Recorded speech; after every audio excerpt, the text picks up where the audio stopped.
The Madman! Welcome to the Shaman, Warlock, and Warrior review. And this is some really spicy stuff. I think this is the highest rated I've ever given a class before. Let's take a look at the Control Shaman aspect first. Walking Fountain, Hagatha Scheme, Swamp Queen Hagatha, and Witch's Brew. I think that Control Shaman is going to be one of the best decks out of the gates, and is going to just be one of the best decks for this particular meta, period. It's going to be very, very hard for any deck to outvalue Hagatha. And any good cards that happen to go into the Hagatha deck, they just happen to rise to the top as well. I have to admit, Hagatha's scheme is kind of slow and inconsistent, so I'm a little bit uncertain on whether or not that'll actually end up being 5 stars. But I will also say that if you want to embrace the inconsistency, you could run Omega Mind with Hagatha's scheme. Witch's Brew is a lot like Forbidden Healing from Paladin. It's one of those cards where if Control Shaman runs only one copy of it in their deck, I'll still consider it to be 5-star worthy because they just didn't need that much healing, but it was still a good addition to their deck. Swamp Queen Hagatha is incredible value, very much like old Ancient of Lore, except instead of drawing 2 cards, you draw 1 card, which is a minion, and has 2 Shaman spells on it, so it's almost like drawing 3 cards. Incredible. And of course, last but not least, you have Walking Fountain, which is just a monster of a fountain. The other side of the package are the Murlocs. You have Underbelly, Angler, Scargill, Sludge Slurper, and Soul of the Murloc. All of these Murlocs are looking awfully strong as well. Underbelly Angler is actually insane in how good it is.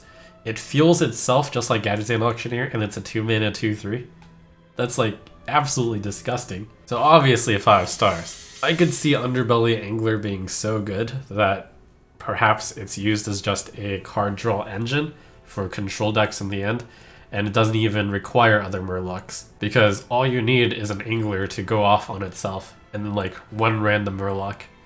That random Murloc might be Scargill, which is an excellent combination with Underbelly Angler. Scargill, I'm also gonna give 5 stars. Scargill, Underbelly Angler, and then play 3 more Murlocs is going to be just really insane. And then maybe you spend the last 2 mana to play Soul of the Murloc to give your entire board resiliency, which could be really good because maybe you're holding a War Leader in your hand. So Soul of the Murloc gets a 4-star for me. And then finally, Sludge Slurper is a really efficient card, which honestly could see a lot of play even in non-Murloc decks. Could totally see this in the Control Shaman deck as well, but certainly in the Murloc deck, you're going to start off with Sludge Slurper and be pretty happy. 5 stars, Sludge Slurper. And then you have the 2 other cards. You have Mutate, and you have Muck Morpher. 0 mana cards have traditionally been fairly good, but once again for Mutate, I'm going to have to say 1 star. It's really tempo focused, and there are a decent number of minions that you would love to mutate. All in all though, I think too minor an effect for a card. And finally we have Muck Morpher, a really interesting card with the potential to go into a bunch of combos. You could have a 5 mana 4/4 Malagos out on turn 5. You could play out the 5 mana 4/4 Big Bad Archmage and then just immediately get a 6-cost minion, and then sometimes your opponent can't deal with the Muck Morpher on 5, and then you get another 6-cost minion, and then you're snowballing from there. But I think such a deck isn't quite good enough to build around. So I'm going to have to give Muck Morpher a 2-star. 2-star mainly for the novelty rating, so I think enough people will try it out. Poor Warlock. It's had a strong last year, but perhaps now it's time to tune it down. So let's start off by looking at the zoo-type cards. Reform Scheme, Evil Genius, Inferno, Darkest Hour, Jumbo Imp, Eager Underling. A few of these I'm stretching here. Of all the cards I'm going to call 1 star, I think I'm most afraid to call Reform Scheme 1 star, but I will do that, 1 star. There's definitely the potential to summon 6/1/1 imps for 3 mana, and that's fairly good. But when you're playing a zoo-type deck, I don't think you can afford to hold Reform Scheme for that long. If you're running Reform Scheme, you of course want to run Jumbo Imp. And partly because I don't think Jumbo Imp's payoff is good enough, and because I don't think Reform Scheme is good enough, I don't think this all will work. We're establishing that 6/1/1 imps is a pretty good situation for Reform Scheme, right? It's still gonna make Jumbo Imp cost 4. Another way to make use of all those imps from Reform Scheme is to play Darkest Hour, where you destroy all your imps and then you summon a random minion from your deck. You can get some pretty big stuff out, but I'd hate to think about how crazy you'd have to build your deck in order to pull off the exact combo of Reform Scheme plus Darkest Hour. And then there's also the problem that maybe they'll just have some wide AoE clear. You also have Inferno as another possibility on how to activate Reform Scheme. So now your 1/1 imps are 2/1s instead. But similar to Silverhand Recruits, if this actually takes off, your opponent will just want to clear off the imps, I imagine, because it's mostly for the purposes of Darkest Hour or Inferno if it ever takes off. There's a lot of ways to just deal 1 damage to everything. And if you Grim Rally them to 2/2s, there's also a decent amount of ways to deal 2 damage to everything. Eager Underling, 1 star. This is no Fungal Mancer. Yes, you can Grim Rally the Eager Underling in order to immediately give the +2/+2, and you even give +1/+1 to everyone, but you lost the 2/2 of the Eager Underling. It's just bad. And then finally, Evil Genius, I think, is the strongest Zoo card printed, and I think when you're Zoo, you can expect to have a weak minion around all the time. And that's a good deal, but my main problem is I don't think that Zoo is going to be any good. And I know that Zoo, historically, has almost always been good, but let me just remind you, every so often there are times where it isn't good, and I think this is one of those times. Evil Genius, 2 stars.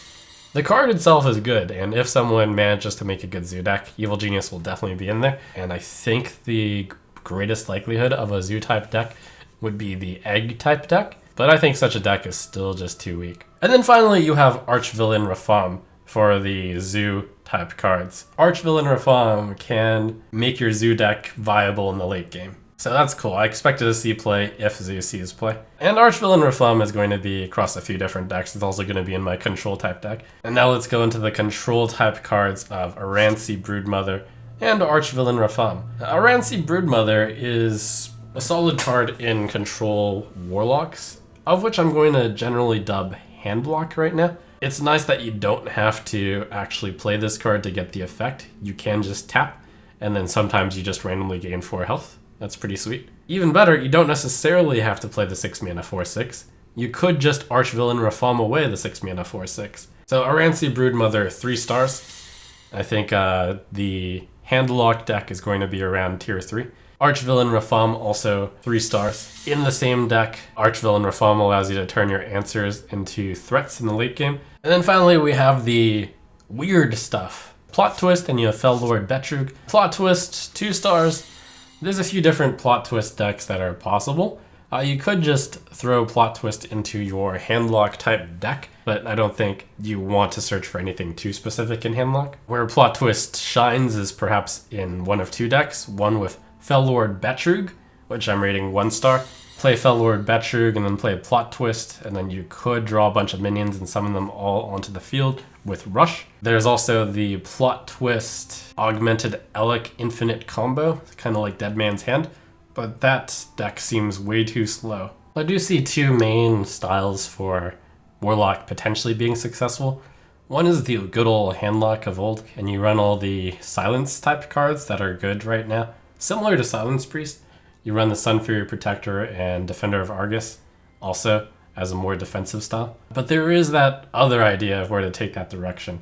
You could run a Galvanizer, a Mechathune, and a Grim Rally, and then just try to stall, and then simply win the game eventually by playing out all of your cards and then saving those 3 cards for last. Finally, Warrior. The star ratings for this Warrior aren't going to be as insane as the Shaman, but I expect Control Warrior to be at a similar power level, if not stronger, than Control Shaman. So let's start off with the Bomb Warrior package. Wrench Caliber, Blastmaster Boom, and Clockwork Goblin. If you're playing an aggro Bomb Warrior deck, I think you definitely want to run Wrench Caliber and Blastmaster Boom. You might want to run Clockwork Goblin, but not guaranteed. As for the old C4 Bomber, that one you might want to run also. The thing about Clockwork Goblin and C4 Bomber versus Wrench Caliber is Wrench Caliber is twice as effective, and that's not all. If you use an upgrade or a green skin with Wrench Caliber, then each upgrade you do is almost like plus 11 damage. That's actually a lot of damage. Clockwork Goblin I'm giving 2 stars. If a Bomb Warrior deck is good enough, I'm not sure if it'll run Clockwork Goblin or not. Wrench Caliber 4 stars. I'm not certain if a Bomb Warrior deck is going to be good. I think if it is decent, it'll be around tier 3, which is why the 4-star rating on Wrench Caliber is a bit high. But I actually think that Blastmaster Boom, also 4 stars, is just such a monster. 7 mana 7/7 summon 6/1/1 Boombots is apocalypse level of powerful. Especially if the Boombots have Rush. Which leads me to thinking, like, maybe run only exactly Wrench Caliber and Blastmaster Boom, and perhaps 2 copies of Upgrade and 1 copy of Captain Greenskin. You throw that into a control package, and you just enjoy summoning 6/1/1 Boombots. While we're talking about Control Warrior, there are 2 main cards that fit the Control Warrior archetype here. That would be Omega Devastator and Dr. Boom's Scheme. Omega Devastator is actually really insane, and I think this is going to be a card that pushes Control Warrior over the top.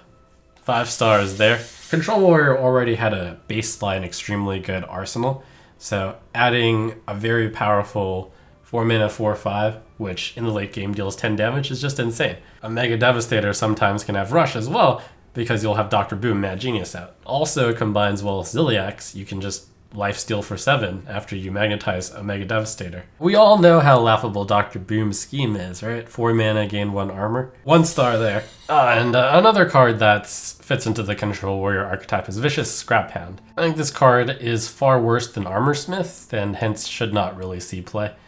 The one place where it could potentially see some play is you magnetize Ziliax onto it. Interesting, but for the most part, just run Armorsmith, 1 star. And then the last remaining stuff, we have the big warrior stuff, Dimensional Ripper and the Boom Reaver. Both of these cards I'm rating a 1 star. You'd have to twist your deck in such ways to only run big cards in your deck. And I think right now there aren't that many great big cards. The sick thing is, though, if there were any class that could get away with this, it would be Warrior, which has some fantastic survivability up until turn 10. And then we've got the miscellaneous stuff. Improved Morale, it does a little bit too little for being a card. You wouldn't put this in a Control Warrior list because it can't afford a card that does such a minor effect. And I think there's no aggressive deck that would run this at the moment. 1 star. And then Sweeping Strikes is an interesting one. There's a lot of cool cards you can combine this with. Vicious Scraphound with Ziliax, I mentioned earlier. If you cast Sweeping Strikes on that, you could, in theory, gain 15 armor and 15 health. 9 mana combo with 3 cards. But you could also Sweeping Strikes other cool stuff, such as Akali, and then draw 3 Rush minions. Unfortunately, for all the cool stuff Sweeping Strikes does, I think it's limited in that it's not really worth including in your deck just for that cool effect every once in a while. 1 star.